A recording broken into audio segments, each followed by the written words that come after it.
بسم اللہ الرحمن الرحیم۔ السلام علیکم دوستوں، امید ہے آپ سب لوگ ٹھیک ہوں گے اور آپ کا رمضان مزے میں گزر رہا ہوگا اور آپ لوگوں کو موسم بھی اچھا لگ رہا ہوگا۔ تو جیسا کہ آپ سب لوگ جانتے ہیں کہ نہیں بلوچ صاحب نے ہمیں بہت زبردست واقعہ سنایا تھا کہ کیسے قرآن میں ورلڈ ہسٹری کا ایک پریڈکشن اس ٹائم پہ کی گئی تھی۔ تو السلام علیکم سرنیم، کیسے ہیں آپ؟ جی اللہ کا شکر ہے۔ تو آج آپ ہمیں کون سا واقعہ سنا رہے ہیں؟ جی آج میں آپ کو ایک ایسا واقعہ سنا رہا ہوں کہ جس کے اوپر بہت ساری مختلف روایات ہیں، جیسے کہ پہلے بھی میں اشارہ کر چکا ہوں۔ تو یہ ہے جب رسول کریم صلی اللہ علیہ وسلم کی دعوت جو ہے وہ ان ساری کوششوں کے باوجود، کفار کی ساری مخالفت کے باوجود، ظلم و ستم کے باوجود ان کو محسوس ہوا کہ وہ آگے بڑھتے ہی جا رہی ہے۔ تو انہوں نے پھر ایک فیصلہ کیا کہ حضرت ابو طالب جو ہیں وہ مسلسل آپ کی حمایت میں موجود ہیں اور وہ کسی قیمت پر بھی اپنے بھتیجے کو چھوڑنے کو لیے تیار نہیں ہیں۔ تو پھر یہ فیصلہ کیا ابو جہل اور ابو لہب وغیرہ نے کہ کیوں نہ ان کے اوپر ایسا پریشر ڈالا جائے خاندان کا کہ ہمارا جو قبیلہ قریش ہے اس میں صرف جو رسول کریم صلی اللہ علیہ وسلم کا خاندان ہے، ابو طالب کا خاندان ہے، اس کو ہم اس کا بائیکاٹ کرتے ہیں اور وہ اتنا بائیکاٹ کریں، اتنا ان کو پریشرائز کریں کہ ابو طالب مجبور ہو جائیں کہ وہ اپنے بھتیجے کی حمایت بند کر دیں اور مخالفت کریں اور کہہ دیں کہ جی میری طرف سے ان کی کوئی حمایت نہیں۔ اس زمانے میں آپ کو بتایا نا کہ یہ قبیلوں کا سسٹم تھا، نہ کوئی پولیس، نہ کوئی فوج، نہ کوئی بادشاہ، تو قبیلے ہی فیملی پروٹیکٹ کرتی، فیملی پروٹیکٹ کرتے تھے، وہ گروپس بنے ہوتے تھے اسی کام کے لیے جو ساتھ رہتے تھے اور ایک دوسرے کی پروٹیکشن بھی کرتے جی۔ تھے۔ تو وہ چاہتے تھے کہ ابو طالب کسی طریقے سے اس سے باز آ جائیں۔ تو انہوں نے حضور صلی اللہ علیہ وسلم کو کہہ دیا کہ ان کے خاندان سے، ابو طالب کے خاندان سے نہ کوئی چیز فروخت کرے، ان کو ان سے ٹریڈ بند کر۔ ایک طریقے سے انہوں نے ٹیرف لگا دی۔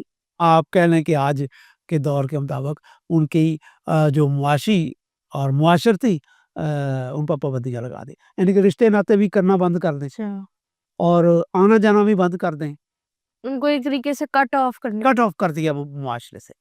تو شیپ کا مطلب ہوتا ہے گھاٹی۔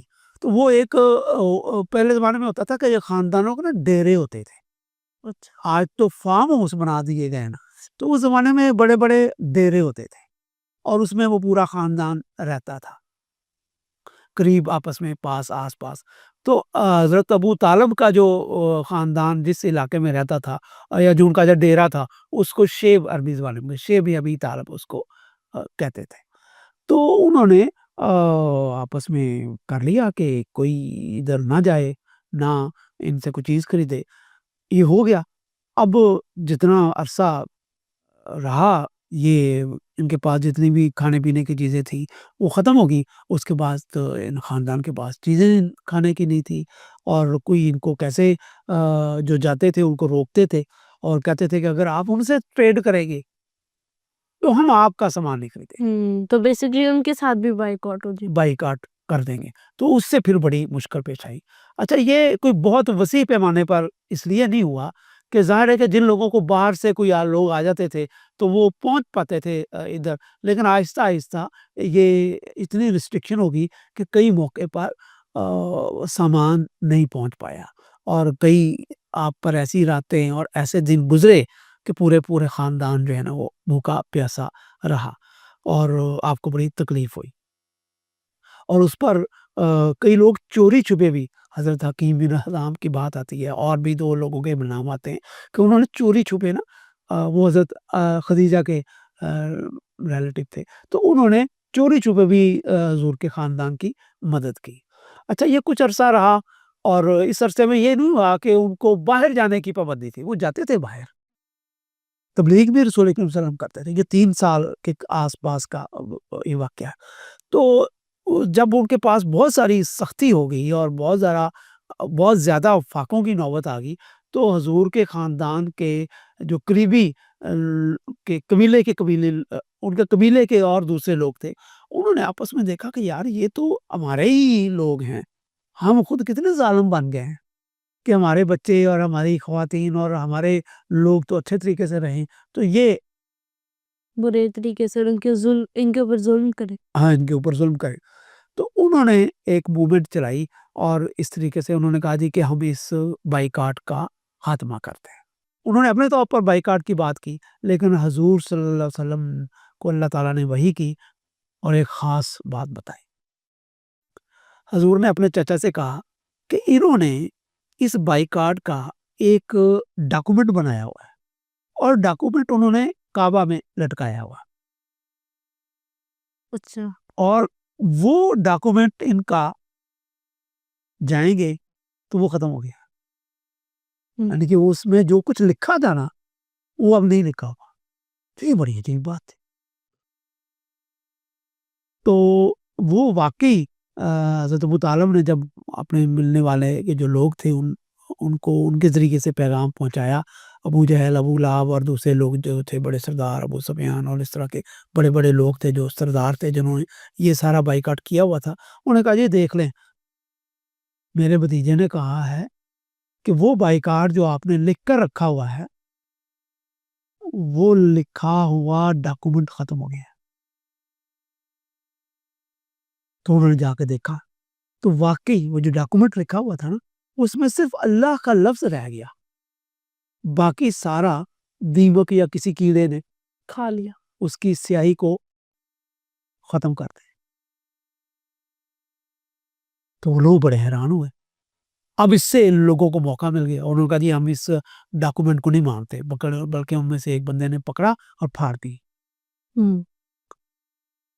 اور اس طریقے سے یہ جو بائیکاٹ ہوا تھا، اگرچہ یہ کوئی اس طرح کا بائیکاٹ نہیں تھا کہ پورے مکہ کے لوگ اس میں شامل تھے، آپ کے قبیلے کے دوسری شاخوں کے لوگ اس میں شامل تھے اور صرف ابو طالب کا گھرانے کا یہ بائیکاٹ ہوا تھا. لیکن بہرکیف یہ حضرت ابو طالب نے اپنے بھتیجے کی خاطر یہ بہت ایک قربانی دی کہ انہوں نے یہ پریشر سہا اور اس کا ایک بڑا نتیجہ بھی نکلا. بائیکاٹ تو ختم ہو گیا، لیکن اس کے اثرات ہوئے حضرت ابو طالب کی صحت پر بھی اور حضرت خدیجہ کی صحت پر بھی. اچھا. اور اس بائیکاٹ کے ختم ہونے کے کچھ ہی مہینوں بعد حضرت ابو طالب پہلے فوت ہوئے اچھا. اور پھر حضرت خدیجہ بھی فوت ہو. اچھا. تو یہ ایک بڑا ایک ہی سال میں یہ سارا واقعہ ہوا. یعنی کہ یہ آپ کہہ لیں کہ نبوت کے 9ویں سال میں یہ واقعات ہوئے اور اس کو غم کا سال کہا جاتا ہے کہ حضور کے جو سب سے بڑے سپورٹر تھے ان کے گھر سے اور ان کے خاندان سے وہ نہیں رہے. اس موقع پر حضور صلی اللہ علیہ وسلم کو ایک اور بھی مصیبت کا سامنا کرنا پڑا. حضرت ابو طالب کی وفات کے بعد اب نیا سردار بننا تھا اس قبیلے کی شاخ کا. تو وہ بھلا کون بنے؟ ابو لہب. جی ابو لہب، اچھا. جو کہ آپ کے بدترین دشمنوں میں سے تھے.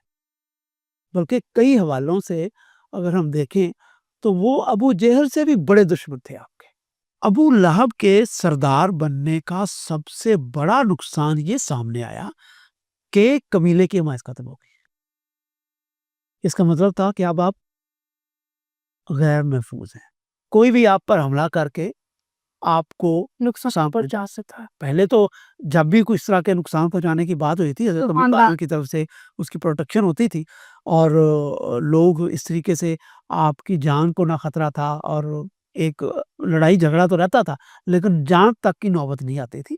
اب یہ محسوس ہوا کہ ایسی بھی بات ہو سکتی ہے کہ آپ کی جان کو خطرہ ہو.